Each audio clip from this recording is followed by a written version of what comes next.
everyone. My name is Steff Green.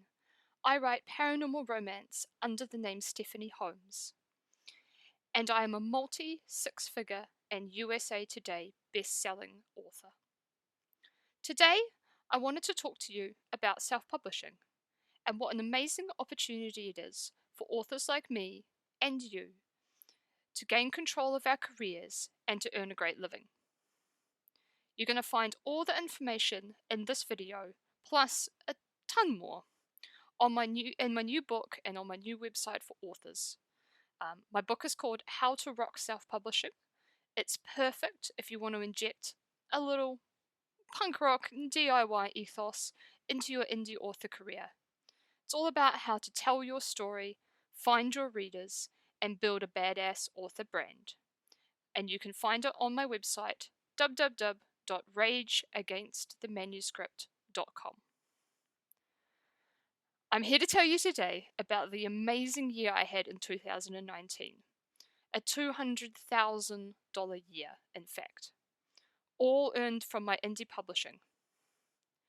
I'm not sure how competent I am with editing this video, but I'm going to try and add a screenshot from Book Report so that you can see for a fact that I did indeed earn that much money.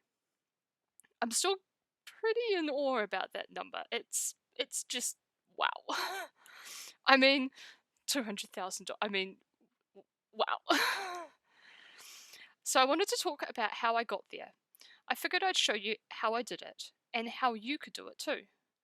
So I was kind of going to do like a 10-minute video or something, but then I kept adding and remembering more parts of the story, and now this video is going to be quite long, hella long. So bear with me. I hope you're keen for an epic adventure. I'm going to try and make it interesting. So our story begins way, way back in the dim dark ages of the early 2000s.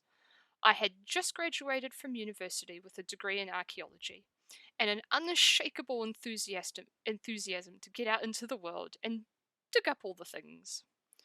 Oh, and you might have noticed, but I am legally blind. So the eye condition I have is called achromatopsia, and it means that I don't see any colours at all. I'm not even really sure what colours mean, what black and white means. I just see in different shades. And that also means that I am extremely photophobic, extremely light sensitive, and it also means that I'm really, really short-sighted. So, when I read things, I have to read them kind of like up here. And I can't drive. And also I have this thing called nystagmus where my eyes kind of wobble and I blink all the time and I've often got them closed, things like that. So yeah, so that's me, the blind archaeologist. So after a year of trying to find a job, any job, in any country in the world, in my field, and being told again and again and again that I was a health and safety risk, that I couldn't be trusted around artifacts, even my enthusiasm was starting to turn into despair. I worked for 6 months as a volunteer curatorial assistant at a living history museum. And when a job came up at the museum, the director refused to hire me because he was afraid I might fall in the well. This well, mind you, was a well that was covered with grate. It was a well that I walked past every single day on the way to my volunteer position. So I came home after that, took the bus home to my husband, and I was in absolute tears. And I was talking to my husband about it, and he wondered if maybe it was time, instead of putting myself through this shite again and again and again, he wondered if maybe I should consider if there was something else, anything else that I wanted to do, more than archaeology. If perhaps maybe I could look at all the interesting things that I'd done, all this work I'd done in museums and these digs I'd been on, and I'd worked in a conservation lab, and all these cool things. So maybe I looked at that and said, okay, I've done archaeology. I've done museum curating. So, what would I like to do next? What would be the career that I wanted to have when no one could tell me that I couldn't do it? And the first thing I thought of was, well, I would really love to be a writer.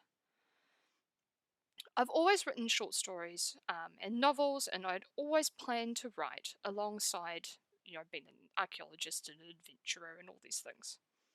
So, I, but the thing was that even though I wanted to write, I had no idea how writers actually made a living. So basically, I did what any self-respecting millionaire would do. I googled how to make a living as a writer, and I tried to do everything that Google told me. So I started a blog. This was back in the 2000s where blogs were kind of relevant. I wrote music reviews for the student magazine. I pitched articles to magazines. I started getting copywriting work. So I was doing all these things, and I also took out this old vampire novel that I'd been working on throughout university. And I dusted it off, and I gave it another look through and an edit.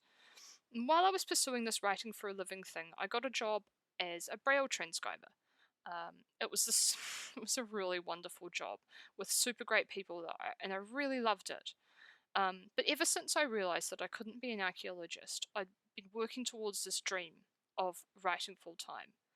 I wanted to write novels, I wanted to tell stories, but that was this super long process involving submitting your book to publishers, to agents, waiting for them to say no. There was no guarantees.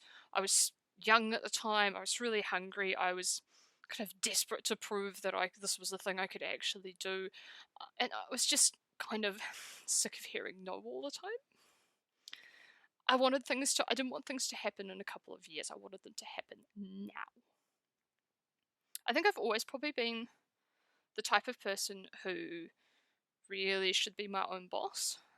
And I was really super keen to do that as soon as possible. I didn't want to wait and wait and wait for this yes, this like mysterious yes from an editor. So while I was working this Braille transcription job, I was ramping up my freelance work for small business owners. I kind of liked that, I liked the vibe of them and like being around those kind of people. And I thought that if I could make enough money, doing freelance writing and copywriting, I'd be able to buy myself more time to write my fiction. So what I was doing was I was working my day job, and then when I'd get home and I'd basically work on freelance work until bedtime, or I'd be tinkering with my novels. So after a few years, I built up enough freelance work that I had more work to do than I had hours in the day. I was starting to get a little bit burned out working all the time, and I was pulling in enough money for the hours that I was putting in that my husband and I thought, maybe it's time to take a chance on this, and I'd quit my job and go full time. So at first, I actually did. I stepped down to 3 days a week at my day job, and then I had a couple of days at home to do my writing. And then after a year or so, I built up the courage, which was quite a lot of building, let me tell you, to go fully freelance, which was in 2013. I was so excited. Finally, I could work from home. I could set my own hours. I could be my own boss. Um, I could have all this free time that was going to use for writing novels. It was just going to be amazing. I was living the dream. Yeah, right. So it turns out I hated it. I was miserable. I worked more than ever. I could never switch my brain off. I felt this like incredible pressure all the time, that I had to earn a certain amount of money. It was the only way I could prove that I could do this, that I wasn't a failure. And this wasn't a message that was coming from my husband or my family or my friends or anyone that, they were super, super supportive. It was all coming from me. Um, Probably fueled by all those years of rejection that I dealt with after uni, and then also even earlier than that, like growing up as a disabled woman. I was bullied a lot, and so I struggled a lot with rejection and depression, and that came through to a certain extent in the way that I worked. And so I felt like if I wasn't working, that I was just wasting time, and I was always beating myself up for not working or not working enough, or yeah, it was bad. I hadn't got used to the idea that for a small business owner, the to-do list never ends. So I was always just thinking to myself, I'm just going to write this, I'm just going to finish these 3 articles, and then, then I'm going to feel like, like I'm ready to stop, like I'm done for the day. And then I'll be able to work on my passion projects, on my book. But after those 3 articles, there was always going to be 3 more articles and 3 more articles, and it just never ended. And I felt completely trapped. So I had no time for my own fiction work, because of this pressure that I was putting on myself. I The timing was really bad, which was, possibly myself and my husband not quite thinking this through properly. But the timing was really bad. We'd just started to build our own dream home. So we'd purchased a block of land, and so we were paying a mortgage on the land at the same time that we were paying rent on the house that we were living in. So we basically doubled our expenses. Um, Money was really, really tight, and I felt like if the whole thing was going to fall apart, then it was going to be my fault, and I couldn't let it be my fault. So I kind of carried all that weight on my shoulders, and I did that to myself. I started to really resent working, for my clients. And my clients were all lovely, and they were all super creative, and I was learning a lot from them, and it was all really amazing. But I started to resent the fact that I was spending all this energy helping other really creative people achieve their dreams, while my dreams were just sitting on the back burner. I really resented the clients that argued back, the ones that refused to pay their invoices, the ones that always were asking for more, more, more, more, more, for trying to shortchange me. I was already not charging enough, which was also an issue. Um, and yeah, and then people would come and they would argue and they would try and get more for the money. Yeah, and I just started to really resent it. And when I did sit down to write my fiction, I found that I didn't have the words. The words just wouldn't come. I didn't have anything in the tank left for myself. I cried a lot. I cried because there was an editor that I'd been working with for years on my fiction. Um, and there was a deal that could have seen my books published, um, by a big publisher, and it fell through at the last possible minute. I cried because it all felt like all these years of hard work had just been for nothing. I hated it so much that after 6 months or so, one of my clients, who was giving me a lot of work at the time, basically, they begged me, to come on as a full-time employee. They offered me a job as a copywriter with the company. They offered me basically 50% more than my last job, the salary I had at my last job. And they said that I could work from home, 3 days a week. So I'd in the office 2 days, working from home 3 days. I realized that if I could do that, suddenly I wouldn't have this pressure to always keep working, because I could clock out at the end of the day, and that almost it would give me more time to work on my fiction. And I said yes immediately. I felt like a complete failure, but I was also super determined that I was going to learn from what I considered my mistakes here. I was not going to repeat this. So I quit every single one of my freelance clients. All of them. I accepted that running a service business was not where, my passion lied. I declared that when my work hours were done on my day job, I was going to stop. I was going to stop working. I was a really good worker for the 40 hours that they had me, but I never ever put in unpaid overtime, even though that unpaid overtime might have given me more promotions, perhaps that other people got instead of me. Um, I was done giving 100% or 110% of my creative energy to helping make other people rich.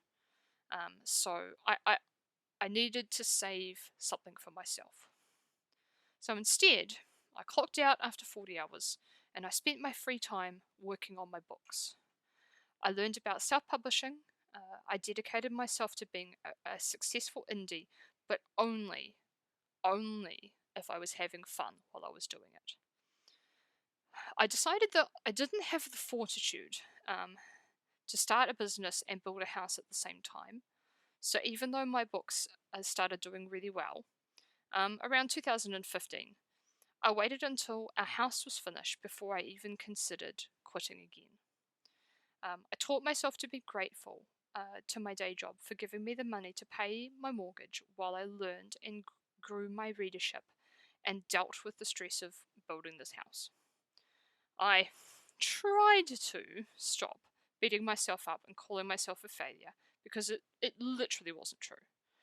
I tried to create better balance in my life. Not always perfect, don't always get it right, but I focus on that. So, my first lesson in this very long video of lessons is this. Sometimes it's just not the right time. Sometimes there are other things going on in your life that mean that your writing goals take a step back, and that's okay. Sometimes you look around at others and you think, well, why don't I have what they have? I'm just as good a writer as them, or even better, so, why are they successful and I'm not? But you don't know what's going on with them. Everyone's journey is different, and you go at your own pace. This isn't a competition, and it's not a zero-sum game. We are all in this together. Sometimes you need the stability and the safety in order to make the creativity flow. You're not a failure if things don't work out. There's just a lesson that you need to learn, just like there was a lesson I needed to learn. While I was trying to figure out how to make a living as a writer, I pulled out an old novel, which I mentioned before, a vampire fantasy, and I finished it off. And I pitched it to an editor at a writers' conference, and she asked to read it. I felt as though I could taste that dream. Just one final hurdle, one more gatekeeper, and I'd be there. I'd have the publishing deal, I'd be the success. But the publishing world moves really slowly, and interest is not the same as a book deal. So after working with that editor on 3 different manuscripts over 6 to 7 years while I was building this freelance business and then going back to work, I got the call that every writer dreams of. I had a publishing deal. 3 science fiction books over 4 years. I couldn't believe it. I'd made it. Then, my editor retired. And the publisher decided to cut her list. My book went on the chopping block, and it didn't survive. To say I was devastated was a bit of an understatement. So many years of work, and I'd have to start all over again. Yet again, someone had told me, you can't do this. Around that time, writers like Hugh Howey and Amanda Hocking and Joe Conrath were talking online about how well they were doing self-publishing. I decided to take one of my trunked novels and self-publish that to see if I liked the experience. It was a terrible book that sold exactly 122 copies, but I loved editing it and designing a cover and promoting it. I loved that I could do all this and I could hold my book in my hands and that no one could tell me that I couldn't do it. I was completely hooked on self-publishing. So next, I decided to self-publish the series that the publisher had dropped. This was 2014, the year that I went back to my day job. These books, and I'm going to show you the cover of the first one, just here, and you can see it's under my under a different pen name to what I write under now. So these books sold okay. They were selling sort of 10 to 20 copies a month or so. But I didn't feel like I was any closer to my dream of being a full-time author. One day, I attended a party where a friend and I were discussing 50 Shades of Grey. This friend loved the books, and I'd read the first chapter, and I couldn't continue because the writing style and the grammar, or the lack of grammar, just, just bad. So I was kind of doing a bit of a bitch about this book. about the success. It probably been a bit obnoxious, if I'm being honest. And my friend cut in to say, well, it's not as if you could write a sexy book like that, Steff. And I nodded in agreement and I changed the subject because, yeah, she was right. I wasn't being supportive of another woman's success or about my friend's, personal taste in books. Also, I'm sort of, I kind of am in a group of quite, I guess you could say, sexually adventurous people. And I'm probably not the one that people will put their hands up and say, oh, yeah, she's the most, out there kind of one. Um, I'm probably quite private about things like my sex life and, that kind of stuff. And my friend always likes to tease me. I can't say the word penis without blushing. In fact, I'm probably blushing now. So, of course, there was no way I could write a sexy 50 Shades of Grey book. Of course not. I mean, come on. But in my head, the cogs were turning.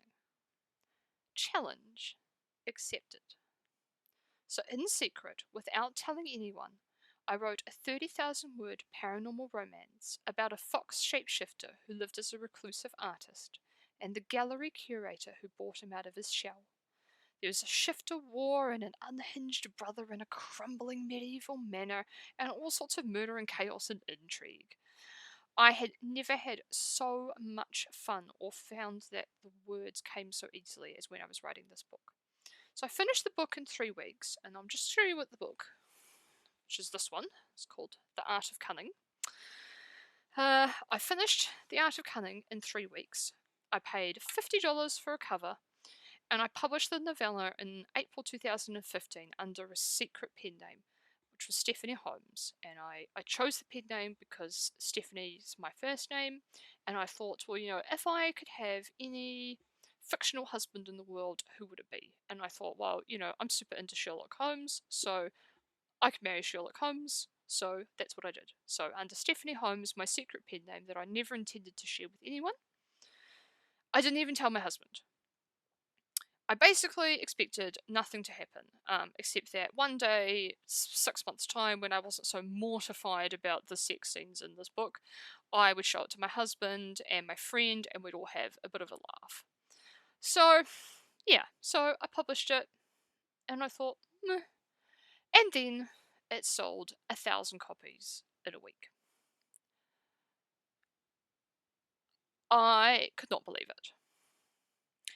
I kept expecting Amazon to call me and say they'd given me someone else's royalties, but they never called, and so the sales kept coming. And I had to kind of sheepishly tell my husband one night that I made all this money this month from selling books online, but it wasn't my super serious science fiction fantasy. It was this 30,000 word paranormal romance, smutty fox shapeshifter story. After he'd got done laughing, he said, well, are you going to write any more? Spoiler alert, I wrote some more. Unwittingly, I'd kind of stumbled blindly, blindly. I'd stumbled blindly into the world of what self-publishing gurus like to call writing to market. Because I never had any intention of connecting these books to my real life persona, I wasn't really considering what I liked or what I wanted. I just thought, well, what would a romance reader want? I found the cover designer who did romance novels, and I just told her to, do something that worked. So, and I read about 20 blurbs of other paranormal romance books, and I basically tried to make mine sound like theirs. I didn't know that I was a romance writer or even a romance reader until I became one. Yeah, I had no idea that I was a romance reader until I dug into the genre and I realized that all of these fantasy books that I'd been reading all these years were actually paranormal romance. I'd stumbled down a random path that ended up taking me exactly where I'd intended to go all along. Hearing readers clamoring for more stories made me so excited to get back to the computer every day. I finished up the first series of 3 books in it was 3 months. Yeah, even a little bit less than 3 months. And I just kept writing stories. I just kept connecting more and more paranormal stories to this world that I was building through a shared setting and through crossover characters. I was writing and publishing a book every 2 to 3 months while also working my day job. I was writing in the evenings, on the weekends, and I was doing sort of 500 words during my lunch breaks. From 2015 to 2016, I kept working away on my romances, and I was earning between about $1,000 to about $4,000 a month. It was respectable money, but it wasn't quite enough to feel safe to give up my job. I started off enrolling my books in Amazon's exclusivity program, Kindle Unlimited. But in 2016, I took my entire backlist wide so that it would be available on other retailers like Kobo and Apple and Barnes and Noble. My income kind of went down a little bit, but it stayed mostly steady during this year. It was mainly off the back of 5 BookBub featured deals that I had during that year. Yes, yes, I did get 5 BookBub deals. It was quite amazing. I applied hundreds of times to BookBub with this series when it was in Kindle Unlimited, and I had crickets. They did not want to know. I thought they just didn't like me, but turns out they just don't like books in Kindle Unlimited. The literal week that I took my catalogue wide, I applied for a BookBub and I got it. The category that I apply in, which is paranormal romance, they clearly really want books that are available from all the retailers. So, yeah, so we're sort of talking 2016-ish. I was really, really happy. But I could just never seem to quite push past that sort of $3,000 to $4,000 a month level. In fact, it was starting to seem like I was going backwards. I felt like the books I was writing were better and better and better, but they were just, felt like less and less people were reading them. I was really focused on repeating the success of that first series, which I thought meant, that I should keep writing shapeshifter books, even though really I was honestly a bit over shapeshifters. They were never really my thing. I was always much more a vampire girl. But shapeshifters were in, so I thought, well, I just keep writing them, and I had a way to write the stories I was excited about, and they were really fun to write. But I wanted to really kind of push what I could do as an author. I wanted to write stories that were really, really, really close to my heart, but also achieve my dreams of being a full-time author. And so, roll in 2017, where everything changed. While I was merrily writing away words on my romance novels, I was working as a copywriter in the tech industry. So first, I worked for this big startup. That was a job that I went back to. And then I worked for a small marketing agency. And, ever since then, I had been thinking and dreaming about quitting and being a full-time author.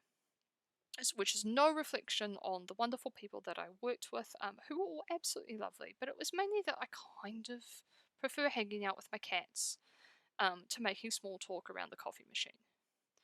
A lot of tech people, they really kind of live to work, and their social life revolves around their colleagues in a big way, and that's not really me. I loved the kind of the think fast and break things mentality of the tech industry, and the idea that all the time you have to be shipping product, and shipping product is much better than waiting until the product is 100% perfect.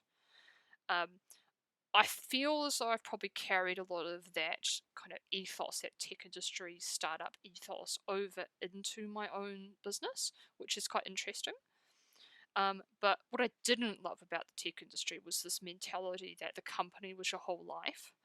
I wanted to be very careful that I wasn't going to fall into the trap of using, sort of like I said before, using all my creative energy making someone else rich. Also, there's kind of only so many ways to make accounting software and like PVC house cladding sound interesting, and I started to feel like I'd exhausted all of those ways. I was able to work. I was working from home 3 days a week in my first two positions. But because I live, our dream house is quite rural, and because I can't drive, my commute was an hour and 45 minutes each way. Um, that was at my first job, and it was an hour and 30 minutes each way when I worked at the agency. I had to leave work at a certain time in order to take a bus back to my husband's office so that we could meet up and then we could drive home together. And it seemed really silly to kind of do that just to sit um, in the office, to go through all this rigmarole of getting to the office just so I could sit in the office and jam my headphones in my ears because everyone was talking around me, which was distracting from the writing flow and the actual getting done of the work. But yeah. In early 2017, the agency where I was working, it imploded. They lost their breadwinner client, and I came to work one day and I discovered that the team of 8 people that I was working in was now a team of 3 people. My husband and I hadn't quite finished our house, and I know it sounds like we've been building a house for a long time, but we did actually, we actually mostly built the house ourselves, and we kind of had to do it on the weekends and the evenings, and there was sort of a lot of periods of delay and things like that. So we didn't quite finish the house. Um, and I just released a book that was a complete flop. It was so mortifyingly embarrassed about this book. It's just gutted. I felt really afraid.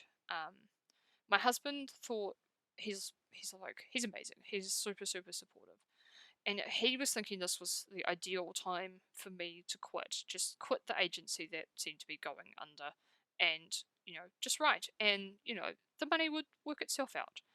But I was really worried things would end up like they did the last time. I didn't feel like I was quite ready to quit. I didn't feel safe enough. But I also felt like staying at the agency was a bad idea. Like I didn't want to be the last person on a sinking ship. I was stressed and I didn't really like the work. I didn't really like the not knowing what was going to happen.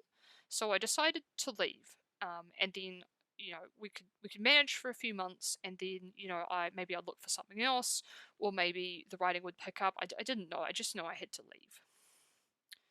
So the week I handed in my notice, my old boss from the first tech industry job I had, he called me up and he said, "Well, I was just wondering, are you happy where you are? Because I've just become the marketing manager at a new startup, and I've got to build a team, and I was just wondering if maybe you might be interested." And I was thinking, well, I quite like this guy. He's hard work in a lot of ways, but I feel like I know how to handle him. He loved to kind of challenge me creatively. He was a really interesting guy, and I felt like he understood my requirements and my introvert ways, which I really appreciated. So I went to talk to the company's CEO of his new company, and we got on pretty well. I asked for quite a large amount of money, and they said yes. But there was a catch. Part of the culture of this company meant that the CEO wanted everyone in the office every day eating lunch together, brainstorming, kind of just being a team. So they wanted me to come in every day. I said, I can't come in every day. I want to come in 2 days a week. They said, what about 4 days? This time, this office, again, it's an hour and 45-minute commute each way. So nearly a 4-hour commute from my house. So I went home. My husband and I discussed it. We knew that we needed 6 to 12 months to finish the house and kind of build up our savings. We knew that this job would mean a lot of extra work for me, that it would be stressful. But, I've done stressful before, and I've survived. It's your call, my husband said. But if you do it, what you should do is you should put an end date on it. In 1 year's time, you leave. Whether you're full time or not, whether you feel ready or not, you leave. And you write full time. We'll figure out the money somehow. Yay, supportive husbands. So, after thinking some more, I said yes to the job. And there began the most stressful year of my life.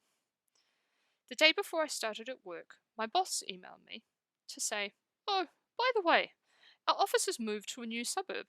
Hope that's okay. The new suburb means my commute now included a car ride and 2 bus rides each way. A 2.5 hour commute, 5 hour round trip commute every day, 4 days a week. I would have to leave the office early in order to get back to my husband's office um, so that we could drive home together. And that meant that I would have a couple of hours, 4 days a week, every night when I got home to make up. I went in for 4 days a week, and I made up the 2 hours at home when I got home, and I had a meltdown after a month. I broke down crying in a meeting because I was so tired and my back hurt because I was working on the bus, like hunched over my laptop on the bus, trying to get this work done, so that I didn't have to work when I got home. Begrudgingly, the crying probably helps. Begrudgingly, they allowed me to go down to working in the office 3 days a week. I wrote my quitting date in my calendar, February 2018, a week before my birthday, and I added a Snoopy dance emoji because that's just the kind of girl I am. I did the math on the minimum I had to earn each month so we could pay the mortgage and keep our cats in the manner to which they'd become accustomed. I was about halfway to that number with my fiction. I knew I was going to either have to have a book become a hit, or I'd have to make up the rest some other way. And the most obvious way, and I dreaded to say it to myself, the most obvious way was with freelance work. I didn't want to go back to freelancing, but I could see that it was going to be a way for me to transition out of full-time work. I thought about what would make freelancing more enjoyable for me, and what would take away the stuff that I didn't enjoy about it, and what would give me more of the stuff that I did enjoy about it. And I realized that what I wanted to do was I wanted to work for an agency. So they would handle the clients, and they would deal with the client, the back and forth with clients and all that kind of stuff. And I would just write things, which was the easy part for me. I just wanted to write things. So I put up a Facebook status saying I was looking for freelance work through an agency. The brother of a friend, turns out he'd just started a digital agency and they were looking for copywriters. He was really inspired by my story and he loved this idea of kind of helping me reach my goal, like my income goal, so that I could quit my job on this date in a year. So he gave me some work, and then he referred me to another person with another agency, and they gave me some work. And before I knew it, I had 4 small marketing agencies giving me a little bit of work each. And those, between the 4 of them, that was enough money where we could start to kind of make some decent headway on the house, and we could put some in savings. And I was pretty much bang on, earning for these 2 jobs about what I was earning from my work every month, from my day job. The only thing was, now we're talking about March, April of this year, and I've still got however many months it is, like 8 months or whatever, 10 months until February. The house wasn't finished, and I had to do all this freelance work alongside my demanding copywriting day job, and while continuing to put out books on a regular basis. So I basically just worked non-stop. I worked from the moment I got up until the moment I went to bed. I had my computer in front of me every night while we watched a movie. I gave up a lot of weekend plans to work. I would work every single day on the bus, hunched over a computer. I was basically doing 2 full-time jobs. We funneled all the extra money that I was earning into finishing the house and, paying off the credit card that we used to help finish the house and building some savings. Every month we got a little tiny bit closer to our goal, to the life that we wanted. I'm not going to lie, this year was a bit of a strain on my marriage. Well, not a bit of a strain, it was a big strain on my marriage. We were both stressed about the house. My husband is really, really supportive of me, but even in the moments that we had to ourselves during this year, I wasn't fully present because I was always thinking about the work I had to do. I was always had a computer with me. And that, even if you're a patient person, which he is not, that does great after a while. It feels like, the person that you're meant to be with isn't tuned in anymore. We worked really hard to talk about our frustrations, even if we didn't have solutions, and we sort of sought to reassure each other that this wasn't, this had an end date. We had this end date. And, you know, by Cthulhu, we were looking forward to that end date with so much hope. I had so little time to work on my fiction during this year that I knew I needed a really solid plan. So I didn't do any of the stuff that you're really supposed to do. I focused only on the thing that made me the most money, which was releasing more books. So I didn't update my Facebook, I didn't touch my blog, I didn't really do any like marketing. I would send a newsletter when I had a new release, but I didn't send like any other newsletters. I applied for BookBubs, and that was basically it. I didn't spend any money on advertising apart from the BookBubs because I just didn't have the headspace to figure it out. All I did was I wrote books and then I published them and then I started writing the next book. Somehow, through kind of sheer force of will and probably too much chocolate, I wrote 6 books that year and I kept up my sort of $2,000 to $5,000 a month kind of jam. By the time November rolled around, I had put on weight. I felt like I was on the verge of crying all the time. My brain was complete mush. The whole world just felt sort of far away. Like I was kind of listening to the world go by underwater. I knew I was probably really close to having kind of a bit of a breakdown if I wasn't already in the midst of one. I felt like I couldn't talk to people about it because I had basically done this to myself. Like if I talked to anyone about it, they'd say, well, just stop. And, I would just say to myself, just stop. But I couldn't stop because I had this date in my head. February, that was the date. December rolled around and I felt like I was just so close. I was so close. And I needed, the holidays were coming up and I needed a break. So I hadn't been doing much kind of fiction reading that year, but I was ready to kind of really dive into a fiction series and just really get out of my head for a few hours. So I saw this book advertised on Facebook, and it was a reverse harem book. And if you don't know what reverse harem is, it's a romance trope. It has been around for a while, but it's also sort of new. Like it's sort of picked up majorly 2017, 2018. So it's quite new. And it's where the heroine finds her happily ever after, not just with one guy, with one hero, but with 3 or more heroes.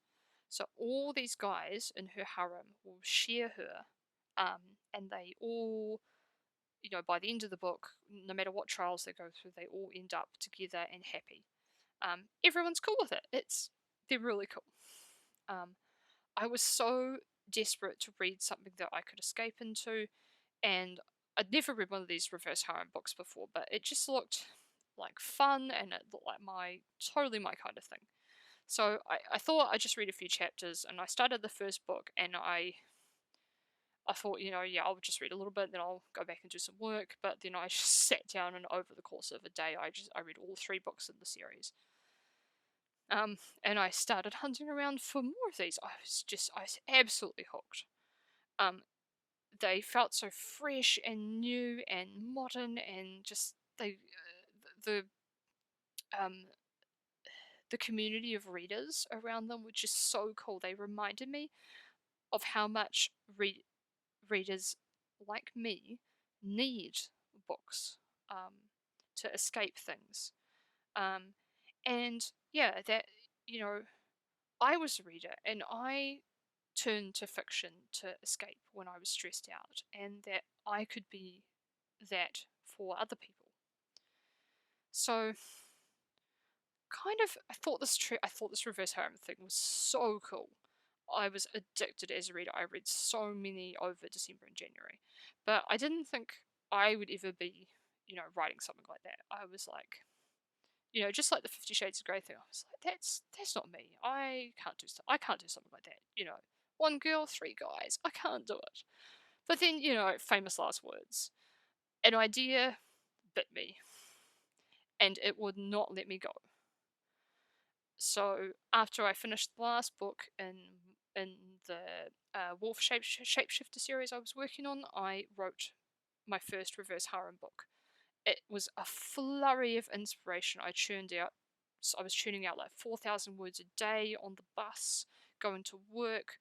I was so excited about this book and about the characters.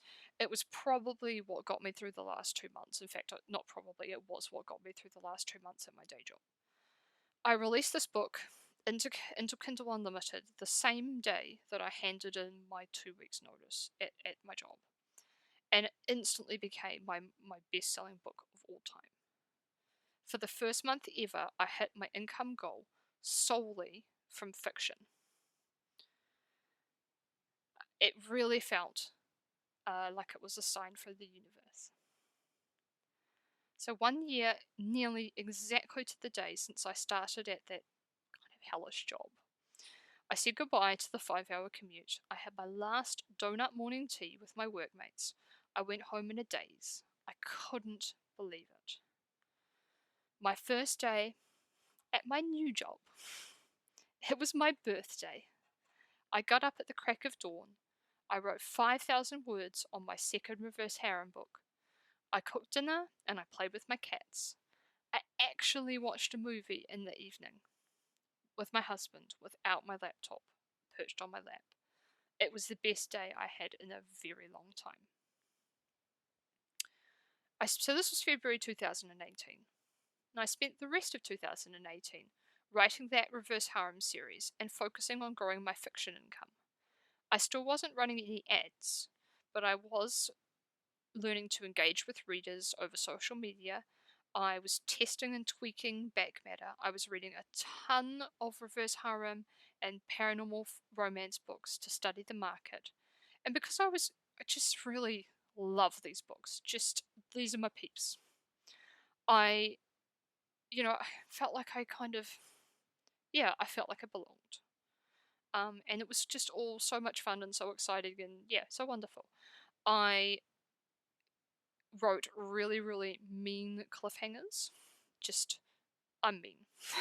I'm so mean to my readers. I wrote mean cliffhangers, and I released an 80 to 90,000 word book every 2 months, with the next book on pre-order. So after 6 months of smashing my monthly financial goal, I started to drop the agencies I was working for. I released a box set of the 5 books in the series in December, and I had my first ever month smashing $10,000, purely from book income. That was when I dropped the last of the agencies. In total, I earned just over $100,000 that year from a mix of writing, fiction, and freelance work, with little to no ad spend. And basically that was because there was a lot of readers at that time who were really, really looking for these reverse harem books and not enough books to fill the need. I wasn't publishing more books now that I was working full time. But the books I was writing were definitely better. The other important thing was that I stopped working in the evenings and on the weekends. Not all the time, but mostly I stopped. We basically finished building our house, and both my husband and I worked really, really hard to communicate better and to enjoy the house that we built and the life that we'd kind of created together. It was one of the best years of our marriage and one of the best years of my life. For me, 2018 was about enjoying what I earned. But as 2019 rolled around, I started to think about how I could level up. What had I done right and what needed to change? So that's my how I quit my day job story. Probably don't do what I did and work yourself towards a breakdown and hurt your marriage. But having Having that end date was a great idea, as was using more stable freelance work as a transition. Um, and I say here it's a really good thing to do, as long as you treat it as a transition and quit as you're able to give yourself more space. Also, having some money in the bank or being able to put more money in the bank is really, really valuable. We didn't have the 6 months, worth of income saved that some people recommend, but we did have something. And for me, it was more of a mental health decision for me to leave my job than anything else, I think. I still can't believe now that I was commuting for 5 hours for a whole year. But I did it. I'd blown past my wildest income imaginings. I basically smashed my dreams, and I cleared 100k in my first year as a full-time author. I felt like I'd found my calling in life and that I never, ever, ever wanted to go back to having a normal job. As my 1 year anniversary approached, I asked myself some important questions. Namely, what has been the most fulfilling things about 2018, and what did I do in 2018 to celebrate those wins that I had? Who were the awesome people in my life and my business, and how could I see more of them and pay back their awesomeness?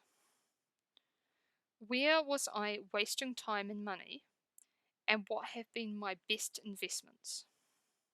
I always like to think about a risk I've taken that has paid off during the year, instead of all the risks where I fall on my arse. But the whole year was one big risk that paid off, so that was kind of a yay. These questions formed the basis of my plan for 2019, and that plan was to focus on the things that I rock at. It was that if I'm not giving something a hell yes, then it has to be a no. I wanted to focus on what gave me the biggest return on investment instead of putting tons of energy into little things that didn't matter. And because it was our 10-year wedding anniversary and my husband had been so supportive, we wanted to do something really epic. And then lastly, the final bit of the plan was that if I wasn't having fun, why was I doing it? For 2018, I didn't make any goals around the number, and 2019, sorry. So for 2019, and all other years, I didn't make any goals around the number of books I would write or the words I would get down, which is sort of the opposite of most advice given to writers. Instead, I treated my writing like any other business, and I set myself an income target. For 2019, that target was $200,000. I decided that I'd allow myself the freedom to make fast decisions throughout the year that would bring me to that goal. In Jan, I finished off my first reverse harem series, and I started another. The second series has a main character who is going blind because, hello, I can talk about that. And writing about her made me so happy.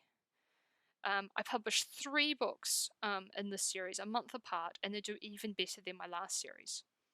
One day, I noticed readers in the groups on Facebook talking about a new trope in romance. I was intrigued by this trope, and so I read a couple of the books that they were talking about, and I loved them. So just like the first time when I read Reverse Harem, I thought, well, this is really awesome, but I'm never going to write one of these books. And then the next day, in the shower, of course, an idea came to me, and it wouldn't go away, so I had to write it. I set aside the current series, of which I was up to book 4, to write this new book. I finished the book in 3 weeks, which is a record for me. It was one of those books where the words just flew off my fingers. I was having so much fun. It helped that I made this little kind of placeholder cover, and I'd written a blurb, and I put that up for pre-order even though I had no book to go with it. And that was selling 20 plus pre-orders a day, just based on readers desperate to get more of this trope, and they didn't have it. So by the time I got my real, absolutely gorgeous, because my cover designer Amanda is amazing, cover. And the book went live, I had over 900 pre-orders. I mean, what? My previous record for pre-orders was about 187, and it was for the second book in a series. And this was for a brand new, never, seen before, no one's ever read it series, and I had over 900.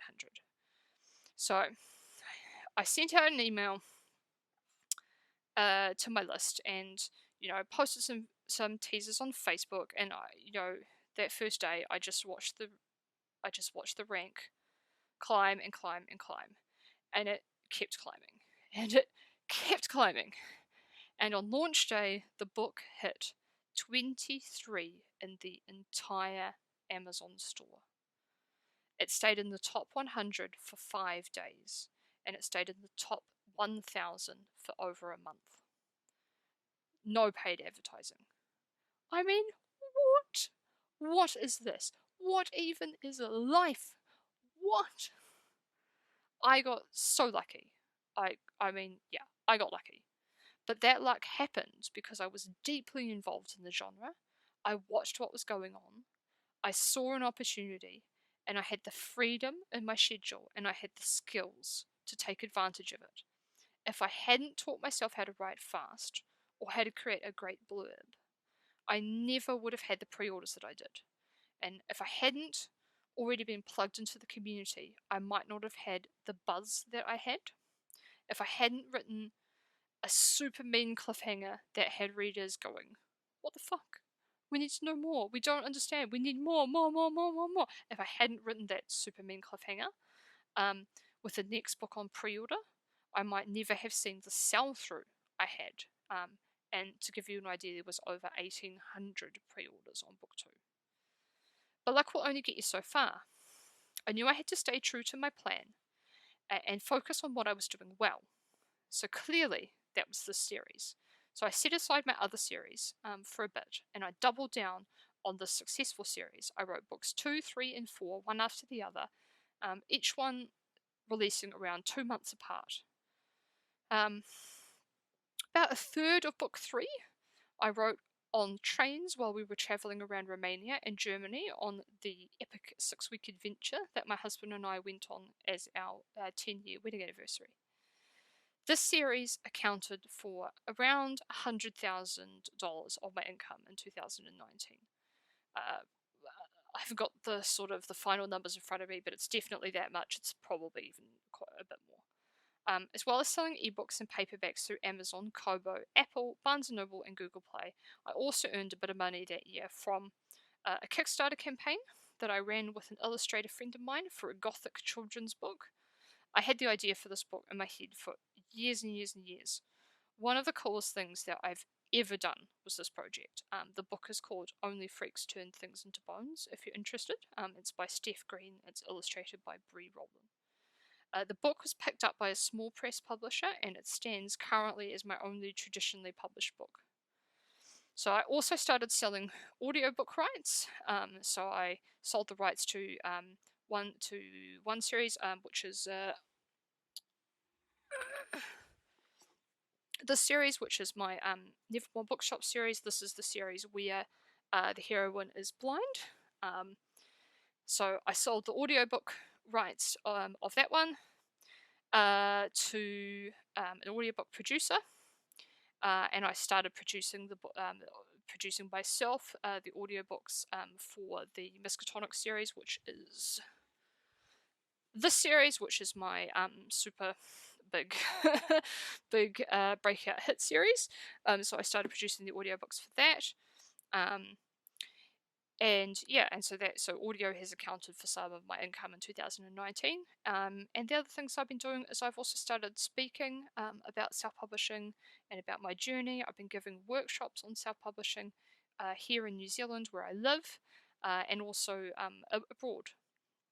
I've discovered that I absolutely love helping other writers and drilling down into my process to figure out what works and why, and what doesn't work and why. And that's why I'm doing this video, because I'm hoping that my story might be able to help you. I also made a small amount of money on freelance work. I did give up all my freelance clients, but I have had a few little projects that I've been kind of tutoring with, mainly sort of articles for magazines just on subjects that I'm interested in, or like where I've done some book research and I felt like I could make an article about it, that kind of thing. So in terms of expenses on my $200,000, because not all of it is profit, I've spent very little on ads.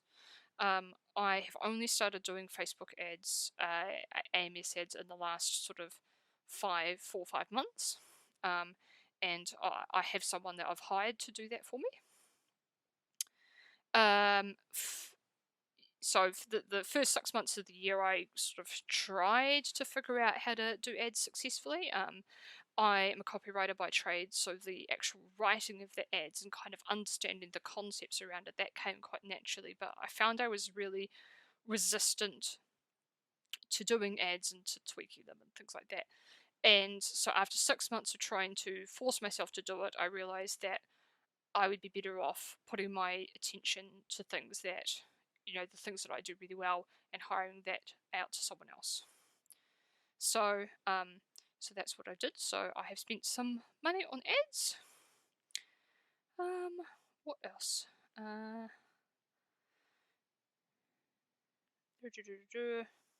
So I would say that I've probably spent about $15,000 on advertising in 2019, most of it in the last 3 months. So so that was the thing. So I have expenses from producing audiobooks. In New Zealand, we don't have access yet to ACX, which allows you to do a royalty share split. So I've been producing my books through Findaway Voices, which is a great company, and I absolutely love them, but it does require paying upfront for the books. I'm going to continue to invest in audio and try and have my books in audio as soon as possible after the book's released. A large part of this is because as a blind person, as a vision impaired person, I know how important audio is for other people with print disabilities, and I would really like those readers to be able to read my books. So yeah, so audio. Also spent quite a bit on covers, because I published it was nine books that year, and I've upgraded from a super wonderful cover designer to another wonderful cover designer, just to kind of step up my game a bit.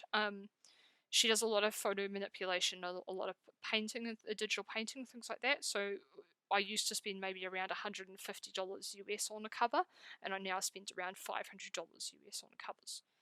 So for marketing my books, I basically send out a newsletter once a week. I find that because I'm publishing so many books and I've got a few different projects knocking around, I've got enough book news that I've always got something to say each week.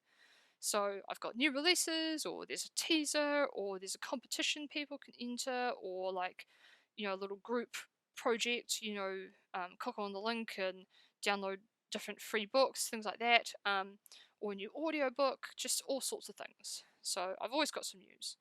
So I try to be really active in Facebook groups, both in my own reader group, Books That Bite, and also in the groups for my genre. The genre that I write in is very, very active on the Facebook.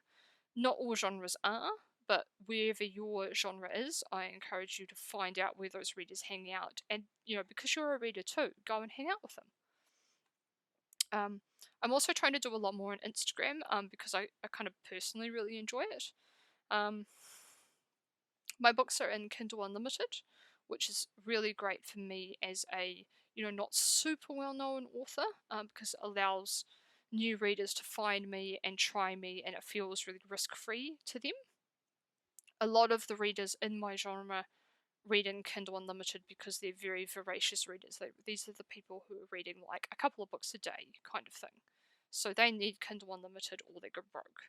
So because they're all there, that's where I am as well. I price my books competitively. I price at $3.99 and $4.99. Around 75% of my revenue from my frontlist series, which is, the series I'm pushing at the moment, comes from KU. So one of my biggest sort of secret sources is that I use cliffhangers, really, really mean cliffhangers. And I have immediately after to be continued, I have the pre-order for the next book in the series. I really like to capture readers right when they're absolutely ready to just throw the book against the wall. I will take books wide after they stop earning, after they kind of fall below a certain threshold in KU. And I kind of feel like that gives me the best of both worlds. And I do regular releases in the same genre, in the same series. I tend to work best if I'm working on one series at once, so I don't jump from one series to another series to another series, back again, because I find I just have to relearn everything. So I like to stay in the same series. Although, that last book, when I'm working on the final book in a series, it usually takes the longest because I'm so excited to get stuck into the next series, the brand new shiny thing again. So that's kind of annoying. Obviously, in 2019, I stopped a series halfway through. I paused a series halfway through, rather, in order to write the Kings of Miskatonic Prep series, which became my big seller. And I wouldn't normally do that, but I because I had created space and freedom in my schedule in order to allow me to do that, I was able to take advantage of that opportunity, and it really, really paid off.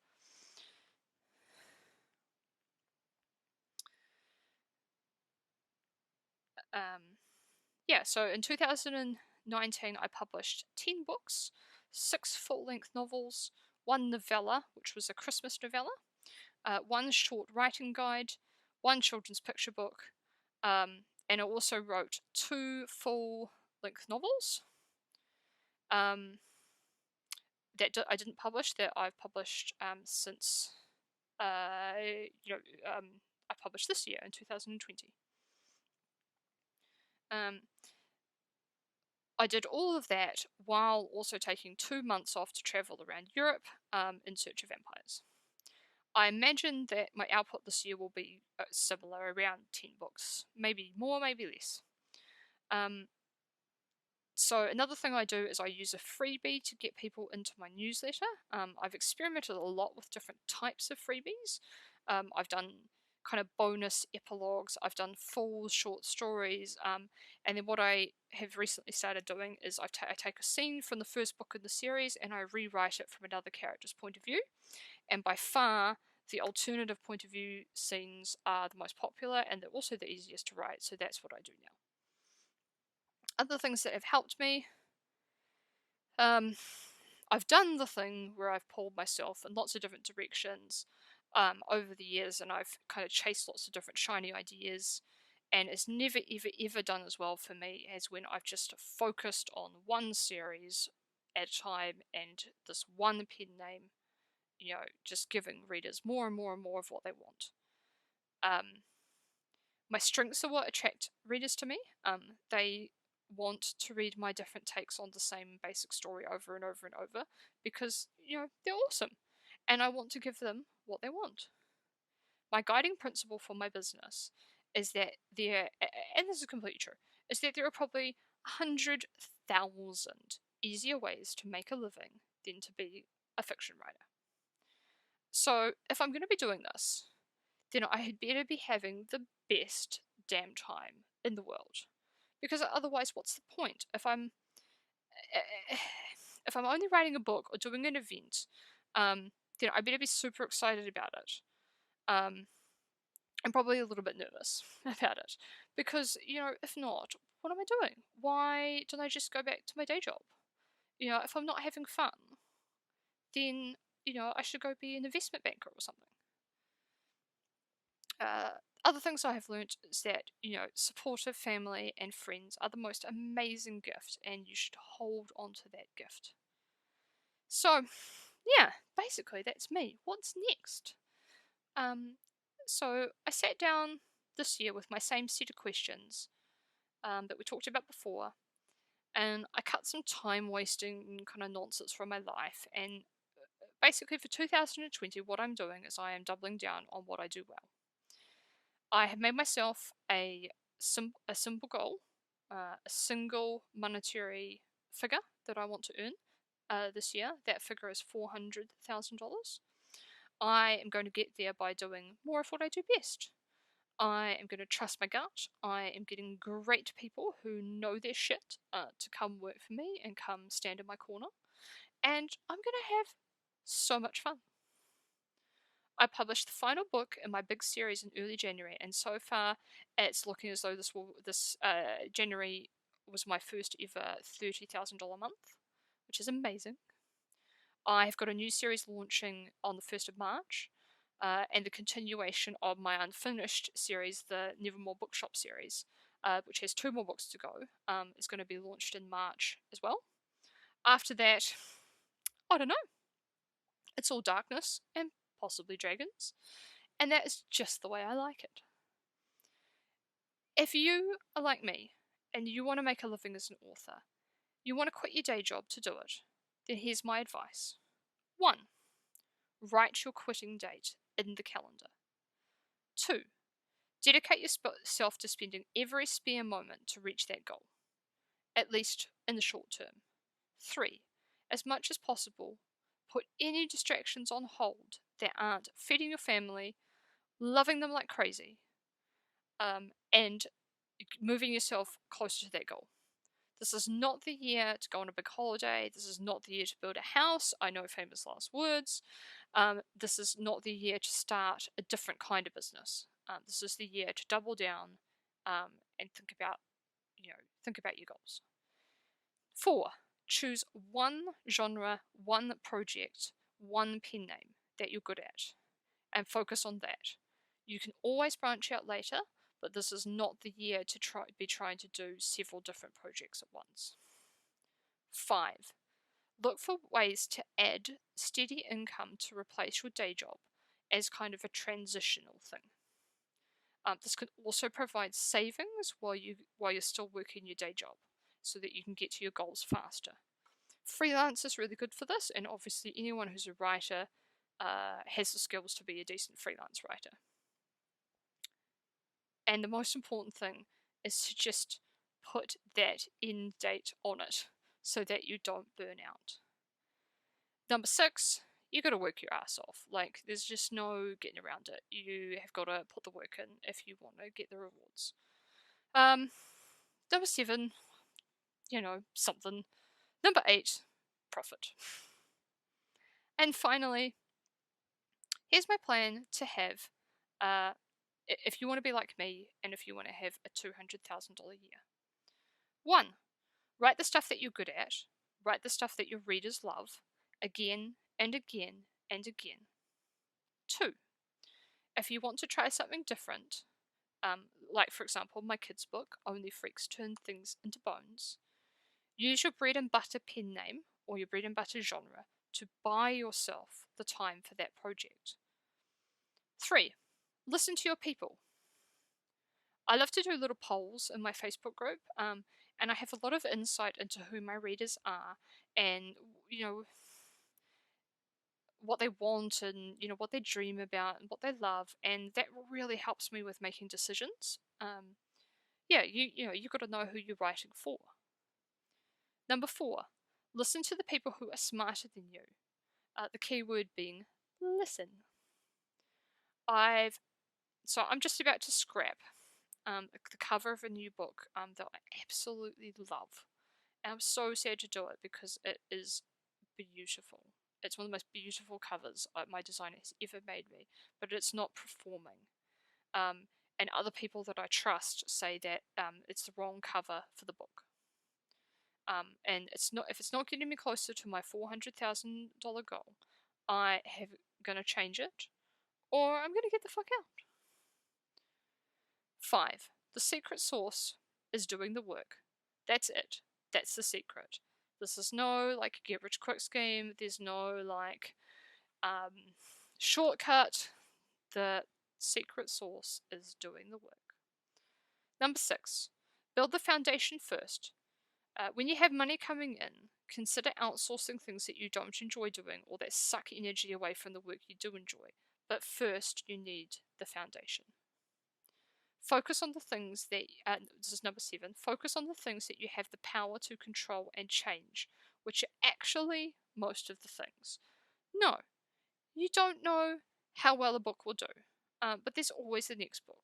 So don't worry about things that Amazon is doing too much. You can't change those things, but focus on the things that you can change.